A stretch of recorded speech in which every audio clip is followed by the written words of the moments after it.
Hello student, अगर आप class 12 में हैं और बोर्ड एग्जाम की तैयारी कर रहे हैं तो इस वीडियो को आप लास्ट तक देखिएगा, क्योंकि इस वीडियो में मैं आपको क्लास 12 इंग्लिश ग्रामर के 3 टॉपिक को एक ही वीडियो में क्लियर कराऊंगा, जिससे आपका जो है स्टूडेंट 8 नंबर क्लियर हो जाएगा।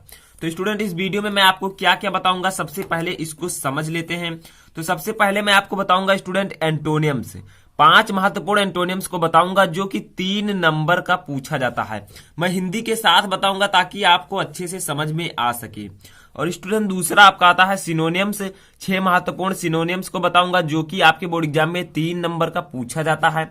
उसके बाद में मैं आपको बताऊंगा सिंटैक्स, जो कि 4 मैं आपको बताऊंगा, और ये आपके बोर्ड परीक्षा में 2 नंबर का पूछा जाता है। यानी कि 3 + 3 और 2, 8 नंबर आपका इस वीडियो में क्लियर हो सकता है। तो आप लोग इस वीडियो को लास्ट तक देखते रहिए ताकि आप लोग बोर्ड एग्जाम को ध्यान में रखते हुए अच्छे से अच्छी तैयारी कर सकें। और बोर्ड एग्जाम भी बहुत ज्यादा नजदीक है। तो चलिए स्टूडेंट, हम लोग समय ना गंवाते हुए इस वीडियो को शुरू करते हैं। तो सबसे पहला हमारा आता है बच्चों एंटोनियम्स, जिसमें मैं आपको 5 महत्वपूर्ण एंटोनियम्स के बारे में बताऊंगा। अब ये पांचों क्या हैं, इनको पहले समझिए। सबसे पहला एंटोनियम्स का मतलब होता है बच्चों 3 नंबर का पूछा जाता है, 3 मार्क का आपके बोर्ड परीक्षा में। ठीक है, तो क्या होता है स्टूडेंट, आपका ऐसे दिया रहेगा।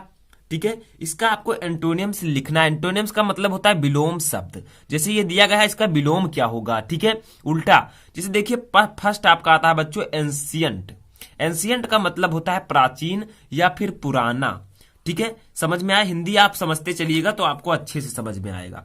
तो देखिए, अब इसका विलोम शब्द क्या होगा, इसका उल्टा क्या होगा बच्चों, वो आप लिख सकते हैं मॉडर्न। अब मॉडर्न का मतलब बच्चों होता है आधुनिक या फिर नया। ठीक है, तो एंशियंट का मतलब प्राचीन या पुराना, तो मॉडर्न का मतलब नया या फिर स्टूडेंट आधुनिक। ठीक है, तो ये आपका इसी प्रकार से होगा। इसका जस्ट उल्टा यहां पर विलोम शब्द लिखा जाएगा। हिंदी भी समझते चलिएगा तभी आपके समझ में अच्छे से आएगा। दूसरा देखिए बच्चों है बैरन। बैरन का मतलब होता है बंजर। जैसे खेत बंजर होते हैं तो उन्हें हम इंग्लिश में कहते हैं बैरन। ठीक है, तो बैरन का जो हिंदी होगा बच्चों, बैरन का हिंदी होगा बंजर, और इसका जो एंटोनियम्स होगा वो होगा स्टूडेंट फर्टाइल। फर्टाइल यानी कि उपजाऊ।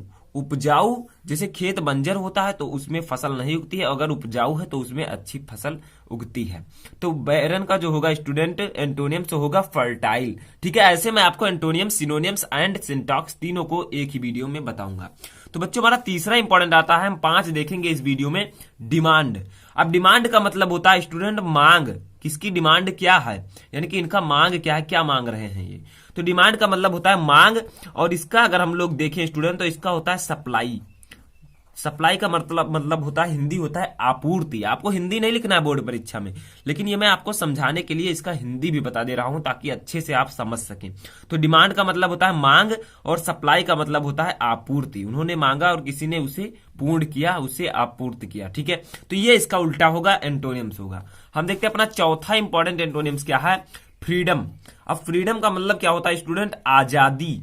तो आजादी, फ्रीडम का जो विलोम शब्द होगा, जो एंटोनियम्स होगा वो होगा स्टूडेंट स्लेवरी। ठीक है, तो फ्रीडम का जो होगा बच्चों स्लेवरी होगा। अब फ्रीडम का हिंदी होता है आजादी, तो स्लेवरी का हिंदी होता है गुलामी। ठीक है, तो एक दूसरे का ये दोनों विपरीत हैं। ठीक है, गुलामी और आजादी एक दूसरे के विपरीत हैं। तो फ्रीडम का मतलब गुलाम आजादी, और स्लेवरी का मतलब गुलामी। तो ये एक दूसरे के एंटोनियम्स हैं। ठीक है, तो ऐसे आप लोग लिख सकते हैं। चौथा देखिए बच्चों, हमारा 5वां आता है जो कि लास्ट है, ब्रेवरी। अब ब्रेवरी का मतलब होता है स्टूडेंट वीरता से, यानी कि ब्रेवरी, ब्रेव का मतलब होता है बहादुर, और ब्रेवरी का मतलब होता है वीरता। ठीक है, अब इसका स्टूडेंट ब्रेवरी का आपका क्या होगा, इसका विलोम शब्द कवर्डाइस। कवर्डाइस। अब यहां पर ब्रेवरी का हिंदी हुआ वीरता, तो कवर्डाइस का मतलब होगा स्टूडेंट कायरता। ठीक है, कवर्डाइस का मतलब होगा कायरता। तो ये आप इस प्रकार से विलोम लिख सकते हैं, जैसे कि आपको मैं 5 विलोम इकट्ठा दिख रहा होगा, तो आप लोग इसका स्क्रीनशॉट लेकर ले सकते हैं, या फिर इसे आप लोग नोट भी कर सकते हैं। ठीक है, अभी मैं आपको थोड़ा सा दोबारा बताऊंगा अच्छे से, तो इतना आपको आई होप कि समझ में आ चुका होगा। और आप लोग कमेंट करके जरूर बताइएगा कि आपको इसमें से कितने पता थे एंटोनिम्स। ठीक है, अब दूसरा हमारा आता है बच्चों सिनोनिम्स के बारे में। सिनोनिम्स का मतलब होता है समानार्थी शब्द, यानी कि इसी के समान अर्थ जो रखते हूं। ये भी आपके बोर्ड एग्जाम में 3 मार्क का पूछा जाता है। ठीक है, अब इसे भी हम क्लियर कर लेते हैं। सबसे पहला हमारा आता है बच्चों कन्फेस। ठीक है, तो कन्फेस का हिंदी क्या होता है स्टूडेंट? स्वीकार करना। ठीक है, कन्फेस का हिंदी होता है स्वीकार करना। तो कन्फेस का जो आपका होगा स्टूडेंट सिनोनियम, सिनोनियम का मतलब होता है समानार्थी शब्द। इसका समानार्थी शब्द होगा एडमिट या फिर एक्सेप्ट। एक्सेप्ट मतलब भी स्वीकार करना होता है। ठीक है, तो कन्फेस का मतलब स्वीकार करना, एक्सेप्ट का मतलब भी स्वीकार करना होता है, या एडमिट भी आप लिख सकते हैं, दोनों में से कोई एक लिख सकते हैं सिनोनिम्स में। ठीक है, तो ये आपका स्टूडेंट एक नंबर समझ लीजिए क्लियर। कन्फेस का मतलब होता है स्वीकारना, एडमिट का या एक्सेप्ट का मतलब भी स्वीकारना होता है, यानी कि दोनों एक दूसरे के समान अर्थ रखते हैं, बस क्या है इंग्लिश का जो वर्ड है वो भिन्न भिन्न है। ठीक है, तो चलिए आगे बढ़ते हैं, दूसरा अपना देखते हैं। 6 महत्वपूर्ण सिनोनिम्स हम देखेंगे इस वीडियो में। तो दूसरा हमारा आता है बच्चों डाइजेस्टर। ठीक है, दूसरा जो हमारा स्टूडेंट वो है डाइसेस्टर। यहां पर स्टूडेंट डाइसेस्टर का जो मतलब होता है, मीनिंग होता है, वो होता है आपदा। अब आपदा का जो होता है स्टूडेंट, दो सिनोनिम्स आप लिख सकते हैं। एक है कैलामिटी, कैलेमिटी, इसका मतलब भी आपदा होता है, और दूसरा है बच्चों मिस फॉर्च्यून, मिस फॉर्च्यून। मैं दो क्यों बता रहा हूं? ताकि आप दोनों में से किसी एक को तो लर्न करें, कोई एक तो आप लिख लें। अगर बोर्ड एग्जाम में पूछा जाए, उल्टा भी पूछा जा सकता है कि कैलेमिटी का जो है आप सिनोनिम्स बताइए, तो आप डाइसेस्टर या फिर मिस फॉर्च्यून लिख सकते हैं। तो दोनों में से एक तो आपको याद हो जाएगा। तो कुछ मैं एक बताऊंगा, कुछ दो बताऊंगा, ताकि आपको याद करने में आसानी हो। तीसरा आपका आता है बच्चों इरर। इरर का मतलब होता है त्रुटि या फिर गलती। ठीक है, अब इरर का तो बहुत सारे लोग जानते होंगे क्या होगा सिनोनिम्स। मिस्टेक, मिस्टेक का मतलब भी स्टूडेंट गलती ही होता है या त्रुटि ही होता है। तो आप लोग इरर का जो है मिस्टेक लिख सकते हैं। ये एक दूसरे के समानार्थी शब्द है, सिनोनिम्स हैं। ठीक है, तो इरर का मतलब होता है त्रुटि और मिस्टेक का मतलब भी गलती ही होता है। तो ये था स्टूडेंट आपका तीसरा इंपॉर्टेंट सिनोनिम्स। अब हम देखते हैं अपना चौथा इंपॉर्टेंट सिनोनिम्स क्या है। बच्चों हमारा चौथा सिनोनिम्स जो है इंपॉर्टेंट वो है हम्बल। अब हम्बल का मतलब होता है स्टूडेंट नम्र या फिर विनीत। ठीक है, नम्र भी आप कह सकते हैं, जैसे नम्र आदमी है, विनीत है, तो ये सब आप हम्बल का अर्थ कह सकते हैं। तो हम्बल का जो हमारा स्टूडेंट होता है वो होता है मीक, भी आप लिख सकते हैं मीक, एंड एक और लिख सकते हैं जो है स्टूडेंट सबमिसिव, सबमिसिव। ठीक है, तो हम्बल का जो होता है स्टूडेंट हिंदी विनीत या फिर नम्र, और इसका होगा स्टूडेंट सिनोनिम मीक या सबमिसिव, दोनों में से कोई एक आप लिख सकते हैं। हमारा पांचवा इंपॉर्टेंट सिनोनिम्स आता है टिमिड।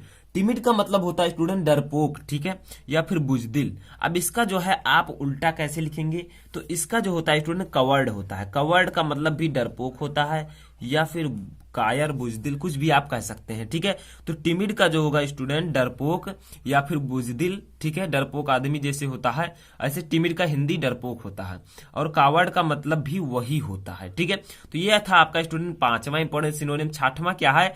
ट्रिम्फ। ट्रिम्फ का मतलब होता है विजय। ठीक है, जैसे किसी युद्ध में विजय पा लेना, तो उसका जो होगा स्टूडेंट सिनोनिम्स वो होगा विक्ट्री। विक्ट्री का मतलब भी विजय ही होता है, तो ट्रिम्फ का जो फिनोनिम्स है वो विक्ट्री होगा। ठीक है, तो ये समझ में आया। तो ये थे स्टूडेंट आपके इंपॉर्टेंट एंटोनिम्स एंड सिनोनिम्स। अब हम देखेंगे अपना इंपॉर्टेंट सिंटैक्स क्या है। सिंटैक्स में क्या होता है बच्चों, मैंने आपको ऑलरेडी एक वीडियो बनाया सिंटैक्स पर, जाकर देख सकते हैं आप लोग। इसका मतलब होता है कि इसमें जो थोड़ी मोड़ी गलतियां होती है सेंटेंसेज में, उनको आपको सुधारना होता है। जैसे देखिए डू नॉट मेक नॉइज। अब इसमें गलती क्या है, बहुत सारे बच्चे नहीं जान सकेंगे, नहीं पकड़ सकेंगे गलती को। तो क्या है इसमें, देखिए गलती, तो डू नॉट मेक नॉइज, तो इसमें एक गलती है स्टूडेंट, वो गलती क्या है? डू नॉट मेक, और मेक ये नॉइज, मेक नॉइज के बीच में ए लगता है, तो do not make a noise. ठीक है, यही गलती थी, ये के कारण ये सेंटेंस आपका गलत था। इसका हमें सिंटैक्स बनाना था जहां हमें मेक और नॉइज के बीच में ए लगाना था, तो do not make a noise. अब ये सेंटेंस आपका बिल्कुल राइट है और यही आपका सही है, ऐसे ही आपको लिखना होता है। दूसरा देखिए बच्चों, sun rises in the east. अब sun rises in the east का क्या होगा बच्चों? बहुत सारे बच्चे कहेंगे ये सही है, लेकिन ये सही नहीं है। द सन यहां पर रहेगा, द सन, और बाकी आपको वही उतार देना है एकदम। ठीक है, छाप देना है इन द ईस्ट। ठीक है, तो ये आपका यही सही हो जाएगा, the sun rises in the east. तो ये आपका क्लियर है। ठीक है, तो ये है स्टूडेंट आपका एकदम अच्छा सा सिंटैक्स। दूसरा जो कि इंपॉर्टेंट है, दोनों आप लोग समझ चुके होंगे। तीसरा देखिए बच्चों, इसमें भी बहुत सारे बच्चे गलतियां नहीं समझ पाएंगे, कौन सी गलती है इसमें।